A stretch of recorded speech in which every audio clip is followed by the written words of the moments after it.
Au lieu des luttes religieuses au XVIe siècle, Uzès vit sa cathédrale intégralement détruite en 1621 lors de la révolte du duc de Rohan qu'il convient de ranger au nombre des guerres de religion du siècle précédent. La reconstruction qui suivit imposa des transformations qui se manifestaient un peu partout en France sous la double influence du Concile de Trente et de la nécessité de faire revenir dans le giron de l'Église catholique les protestants. La nouvelle liturgie qui s'impose alors lentement, tant le corps des chanoines avait résisté aux innovations, tenait à la volonté de développer la centralité de l'Eucharistie.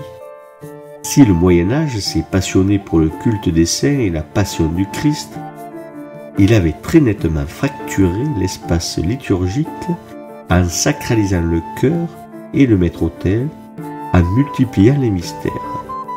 Pour ce faire, les cathédrales étaient tout ou presque dotées d'un jubé, un mur décoré cachant la vue de l'autel où le célébrant guidait la liturgie.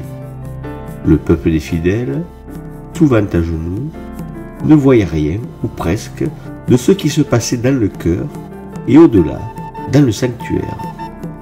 Le fractionnement de l'Église imposait des cheminements et en interdisait d'autres dans la cathédrale. L'entrée réservée au peuple différait de celle attribuée aux chanoines et à l'évêque.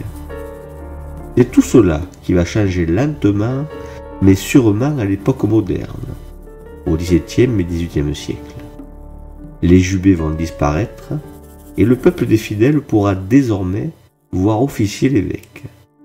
La cathédrale s'ouvre sur la ville, les mystères s'effacent quelque peu. Désormais, les fidèles voient l'autel, le Saint des Saints.